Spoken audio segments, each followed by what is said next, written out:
Hi friends, இன்றைக்கி நம்ம என்ன பார்க்க போகிறோம்னா ஒரு ஹெல்த்தியான ரெசிபி தான் முருங்கீரை ராகி அடை. இது எப்படி பண்ணுறதுன்னு பார்க்கலாம்.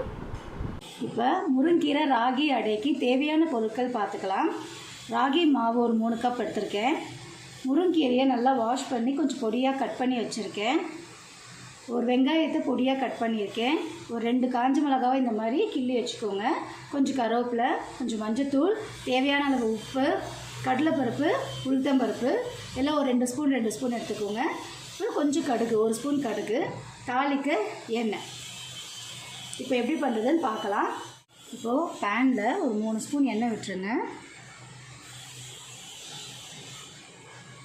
எண்ணெய் நல்லா சூடானதும் ஒன்று ஒன்றா போட்டு நம்ம வதக்கி எடுத்துக்கலாம். ஃபஸ்ட்டு கொஞ்சமாக கடுகு,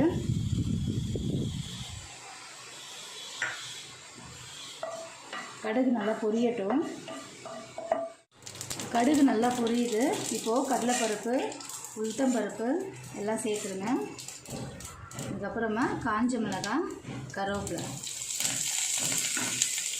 எல்லாம் சேர்த்து நல்லா ப்ரௌனாக வறுத்து எடுத்துக்கலாம். இப்போ பருப்பெல்லாம் நல்லா ப்ரௌனாக ஆகிடுச்சு. நெக்ஸ்ட்டு வெங்காயத்தை சேர்த்துடலாம்.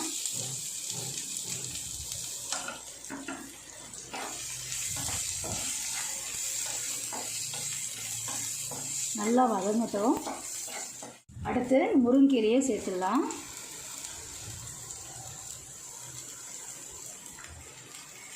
முருங்கீரை ஒரு 2 மினிட்ஸ் ஃப்ரை பண்ணால் போதும், ரொம்பலாம் பண்ண வேண்டாம். சும்மா லைட்டாக சூடு காமிச்சு நம்ம ஆஃப் பண்ணிடலாம். அவ்வளோதான், போதும். இப்போ நம்ம ஆஃப் பண்ணிடலாம். இப்போ மாவு பேச ஆரம்பிச்சிடலாம். இப்போ ஒரு பவுலில் நம்ம ஃபஸ்ட்டு மாவெல்லாம் போட்டு கலந்துடலாம்.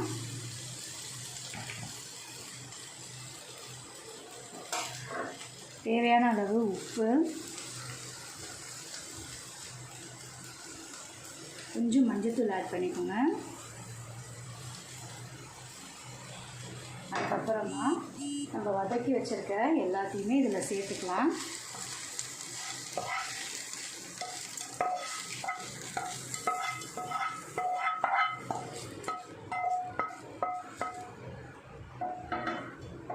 ஃபஸ்ட்டு இதை நல்லா மிக்ஸ் பண்ணிக்கோங்க. அதுக்கப்புறமா கொஞ்சம் கொஞ்சமாக தண்ணி விட்டு நம்ம பிசைஞ்சிக்கலாம். இது எல்லாத்தையும் நல்லா மிக்ஸ் பண்ணிக்கோங்க. இப்போ கொஞ்சம் கொஞ்சமாக தண்ணி தெளித்து நம்ம இது பண்ணிக்கலாம், பிசைஞ்சிக்கலாம். ஏன்னா ஒரேடியாக ஃபுல்லாக போட்டால் தண்ணி ஆகிடும், தெரியாது நமக்கு. அதனால கொஞ்சம் கொஞ்சமாக தெளித்து பிசைஞ்சிக்கோங்க. கொஞ்சம் கெட்டியாக தான் இருக்கணும். அடைன்றதுனால தோசை மாவு மாதிரி பிசைஞ்சிடக்கூடாது, கொஞ்சம் கெட்டியாக தான் இருக்கணும்.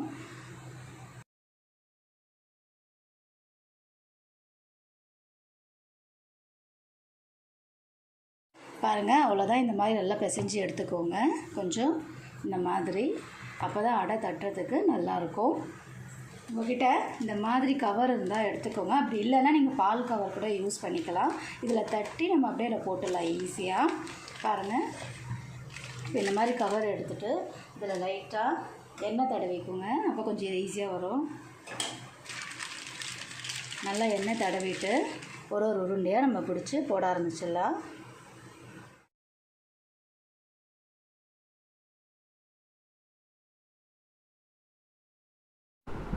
கல் நல்லா சூடானதுக்கப்புறம் நம்ம தட்டி வச்சுருக்கோம் இல்லைங்களா, அதை அப்படியே நம்ம அதில் போட்டுடலாம். இப்போ இந்த மாதிரி கவரில் போட்டிங்கன்னா உங்களுக்கு கொஞ்சம் ஈஸியாக இருக்கும். ஒட்டாமல், பிசு பிசுன்னு ஒட்டாமல் உங்களுக்கு நல்லா சாஃப்டாக வரும். 1 ஸ்பூன் எண்ணெய் விட்டுடலாம்.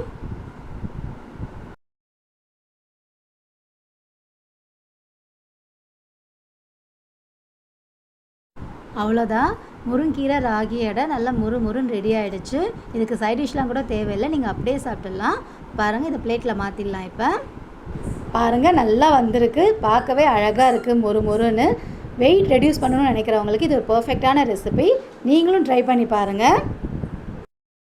இந்த வீடியோ பிடிச்சிருந்தா லைக் பண்ணுங்கள், சப்ஸ்கிரைப் பண்ணுங்கள், கூடவே பெல் பட்டனை ப்ரெஸ் பண்ணுங்கள். Thank you friends.